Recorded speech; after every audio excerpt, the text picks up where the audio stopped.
What's up everybody and welcome to my channel. This is my first video, so I would like to discuss what and all I would cover in my YouTube channel. What I would like to cover in my YouTube channel is mostly educational videos which are relevant to history and science. Since today is my first video, I would like to cover a topic relevant to history. Or most probably Indian history.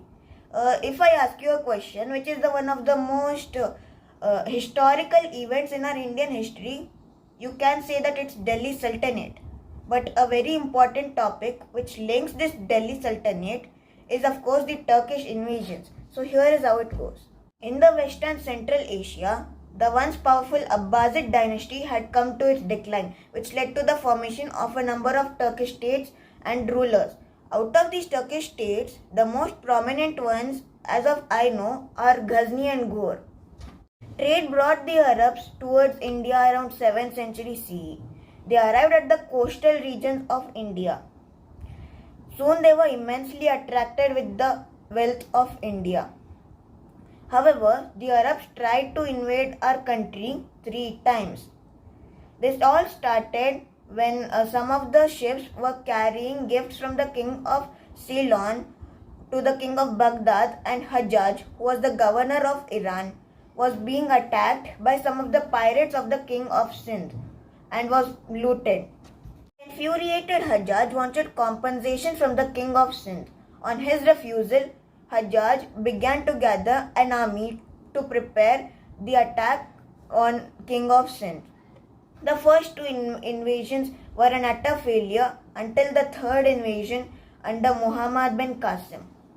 After this victory of Muhammad bin Qasim, he started to gather the other areas of Sindh and soon got the areas of Sindh and Multan under his control. However, the Turks were unable to conquer any other areas extending from Sindh and Multan due to the resistance of the Rajputs.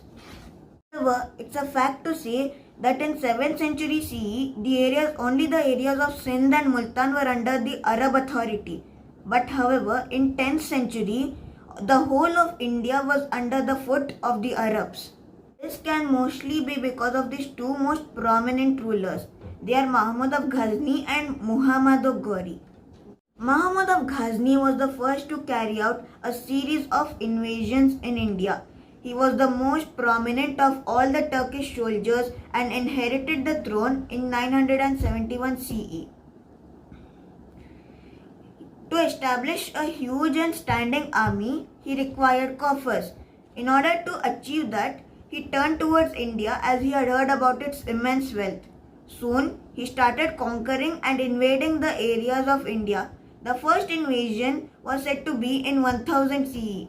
After that, it is believed by the historians that he invaded the country about 17 times. In 1001 CE, he invaded the areas of Punjab and some more important cities like Delhi, Ujjain, Kannauj and Gwalior. He also plundered the temples of Mathura and Kannauj. He also invaded some of the most important cities like Nagarkot, Multan, Tananeshwar, Mathura and Somnath. The invasion of Somnath temple in 1027 CE yielded immense wealth for Mahmud of Ghazni. About 6.5 tons of gold and sandalwood gateways were stolen from the temple. Apart from India, Mahmud of Ghazni also held his invasions in the areas of Pakistan and Afghanistan. The other side of Mahmud of Ghazni is his love towards art and architecture.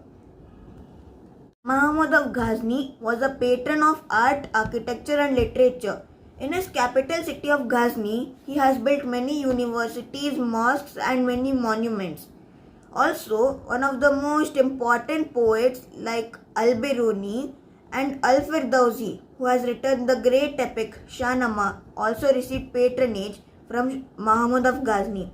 Before Mahmud of Ghazni's death in 1030 CE, he had extended his empire up to Punjab.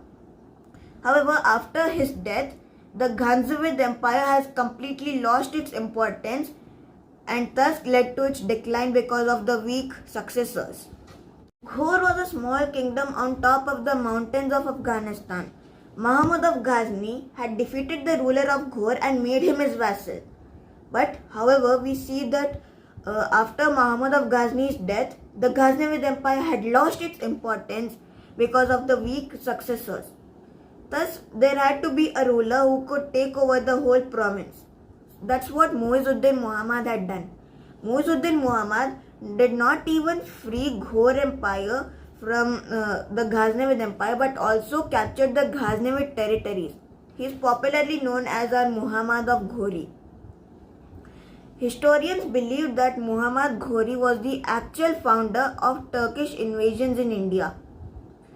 Even though he was succeeded by many strong rulers like Muhammad bin Qasim and Mahmud of Ghazni, none of them actually had a vision of conquering the whole India. But Ghori had it. Ghori wanted to expand his territories by conquering new states.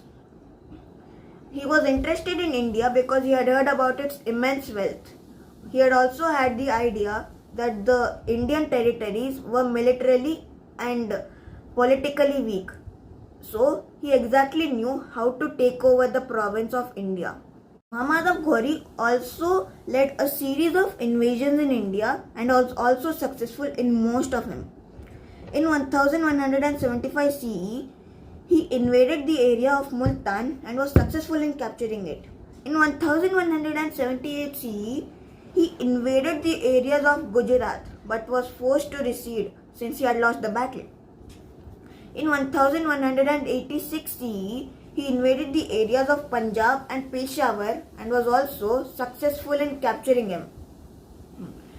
Muhammad of Ghori had an idea that if he had his base in Punjab, it would be really easy to conquer India.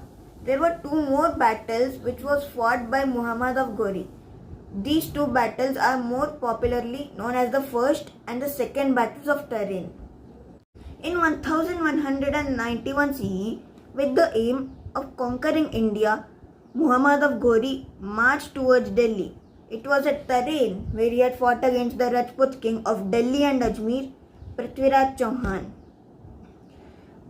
In the first battle, the results are that Prithviraj Chauhan had crushingly defeated Muhammad Ghori and he was also forced to recede. However, we see that Prithviraj Chauhan does not execute Muhammad Ghori and his army, as he had thought that they won't be a great amount of threat to his empire. But he did not have the idea that Muhammad of Ghori was again ready to counterattack for this failure. In 1192 CE, Ghori once again invaded India. This time, he was well armed with about 1,20,000 soldiers. However, we see that Prithviraj Chauhan has the upper hand as he was armed with more soldiers than that of Ghoris. But the results are exactly opposite to our expectations. Prithviraj Chauhan receives a crushing defeat in the hands of Muhammad Ghori. One prominent reason could be because of the poor administration of the army. Well, the second target of Ghori could be Raja Jaichand Rathore, the Sultan of Kannauj.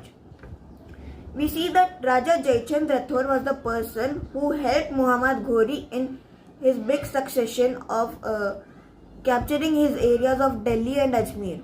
But still, Muhammad of Ghori was ready to attack Raja Jaichand Rathore and was also successful.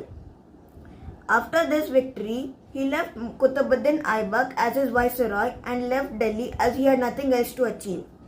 Well, throughout this video, we have seen these two most prominent people, Mahmud of Ghazni and Muhammad Ghori, who alone can be accountable for the Turkish invasions in India and the failure of many military powers.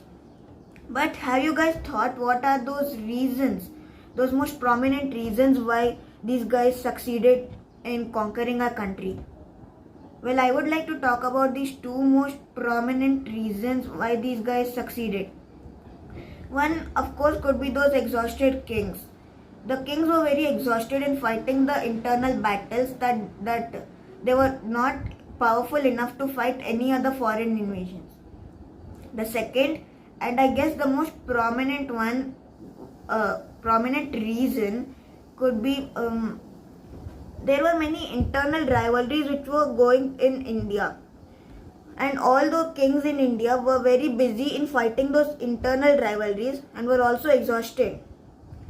None of those kings had actually had knowing that there is something going on outside our country and we should have an idea of what is going on outside, thus that there should be no attacks which could be in our country.